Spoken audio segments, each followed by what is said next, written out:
Assalamualaikum warahmatullahi wabarakatuh. Selamat berjumpa kembali teman-teman para pecinta budidaya ikan nila di channel Ribut Purdianto. Semoga teman-teman dalam keadaan sehat dan selalu dalam lindungan Allah Subhanahu wa taala. Pada kesempatan kali ini saya akan membahas tentang kelebihan dan kekurangan budidaya ikan nila di kolam air tenang atau kolam tanpa menggunakan aerator ataupun pompa air. Tentunya teman-teman para budidaya ikan nila sudah mengetahui bahwasanya ikan nila dapat dibudidaya di kolam dengan sistem yang berbeda-beda. Secara umum pada saat ini sistem yang sering digunakan para pembudidaya ikan nila antara lain sistem bioflok, sistem air deras, sistem filterisasi, sistem air tenang, sistem kolam yang hanya menggunakan aerator, sistem kolam yang hanya menggunakan pompa air, ataupun sistem kolam yang hanya menggunakan keduanya, yaitu aerator dan pompa air. Tentunya berbagai sistem yang diterapkan tersebut akan mempunyai kelebihan dan kelemahan masing-masing, sehingga para pembudidaya ikan nila akan memilih sistem mana yang cocok diterapkan pada pembudidaya masing-masing.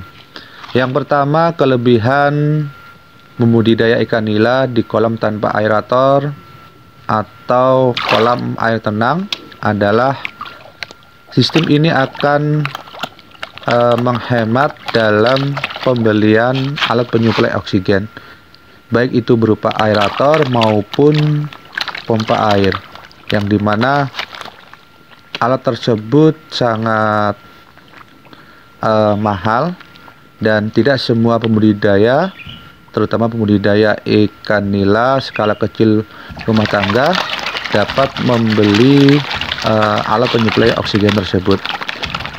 Yang kedua, hemat dalam pembelian tenaga listrik cadangan, baik itu genset ataupun diesel. Karena bagaimanapun ketika kita menggunakan sistem kolam yang menggunakan alat penyuplai oksigen, kita juga harus mempersiapkan tenaga cadangan. Hal ini digunakan untuk menjaga-jaga apabila listrik padam. Kelebihan yang ketiga adalah menghemat pengeluaran pembayaran tagihan listrik, di mana sistem air tenang hanya menggunakan tenaga listrik pada saat pengisian air kolam atau pada saat pergantian air kolam, yang jauh berbeda dengan sistem kolam yang lainnya. Ketika sistem kolam yang lainnya, aerator atau pompa air tersebut harus hidup selama 24 jam, namun di sistem air kolam, listrik tersebut hanya digunakan pada saat pengisian atau pergantian air saja. Kelebihan yang keempat, sistem kolam air tenang tanpa kita sadari ini dapat memisahkan antara endapan sisa kotoran, baik itu berupa pelet yang tidak termakan oleh ikan ataupun kotoran-kotoran yang dihasilkan oleh ikan nila tersebut. Nah, pemisahan tersebut terjadi di mana endapan tersebut berada di dasar kolam dan air yang bersih akan berada di atasnya. Hal ini berbeda dengan sistem kolam yang menggunakan aerator, di mana pergerakan air ini akan membuat kotoran endapan itu akan menyatu dengan air yang bersih yang ada di atasnya.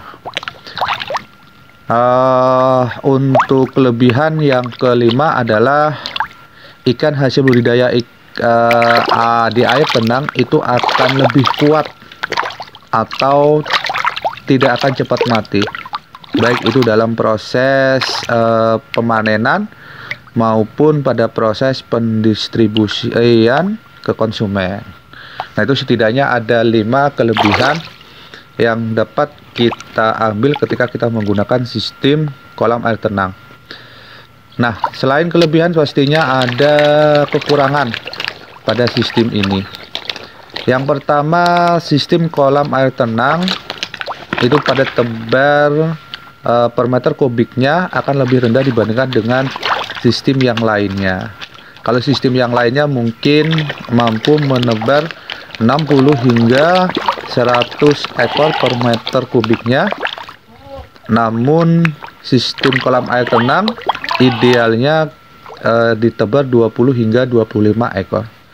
Walaupun kadang kala sebenarnya di atas 25, bahkan bisa mencapai 30 kita tebar, namun hasilnya tidak maksimal. Dari pengalaman saya selama ini, untuk pada tebar yang ideal untuk air tenang itu berkisaran 20 hingga 25 ekor. Yang kedua, kekurangan dari sistem air tenang adalah kita harus lebih sering melakukan pergantian air. Setidaknya ketika ikan nila masih dalam keadaan bibit atau masih kecil, kita harus mengganti air kolam setidaknya 3 hingga 5 minggu sekali. Sedangkan ketika ukuran ikan nila sudah meranjak besar atau mendekati panen, setidaknya kita harus mengganti air kolam itu sebanyak selama 2 hingga 3 minggu sekali. Sedangkan kekurangan yang ketiga pada budidaya ikan nila di kolam air tenang adalah harus lebih banyak waktu untuk melakukan pengamatan terhadap kondisi ikan di dalam kolam. Hal ini berhubungan erat dengan seberapa kuat ikan nila mampu beradaptasi dengan kolam yang kandungan oksigennya tidak disuplai oleh alat, baik itu aerator ataupun pompa air.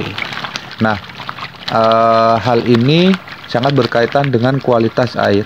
Ketika kita menjumpai beberapa keadaan di mana keadaan tersebut diketahui kualitas airnya sangat menurun, maka kita harus segera untuk melakukan pergantian air. Sedangkan kekurangan yang keempat pada sistem kolam air tenang adalah ketika plankton terlalu banyak pada kolam sistem air tenang, kita harus menguranginya dengan cara mengganti beberapa persen dari air yang ada di kolam. Hal ini dapat mempengaruhi kandungan oksigen pada air kolam pada saat malam hari. Karena bagaimanapun yang namanya plankton itu akan memerlukan oksigen untuk melakukan pernapasan pada malam hari. Ya, menghirup oksigen pada malam hari. Sehingga kita perlu mengontrol pertumbuhan plankton agar tidak terlalu berlimpah di dalam kolam. Namun tidak juga harus menghilangkannya, karena plankton juga akan sangat bermanfaat bagi ikan nila untuk menjaga kualitas air, di mana pada siang hari plankton ini akan memaksimalkan proses fotosintesis yang terjadi pada siang hari. Nah, sedangkan untuk kelemahan atau kekurangan yang kelima adalah masa panen ikan nila di kolam air tenang itu agak sedikit terlambat atau agak sedikit memerlukan waktu yang agak lama dibandingkan dengan sistem modern. Mungkin pada saat pada sistem modern memerlukan waktu berkisaran 4 bulan, sedangkan untuk sistem air tenang bisa sampai 5 bahkan 6 bulan lamanya. Nah, mungkin itu yang bisa saya sampaikan berkaitan dengan kelebihan dan kekurangan sistem kolam air tenang. Semoga bermanfaat dan saya akhiri. Wassalamualaikum warahmatullahi wabarakatuh.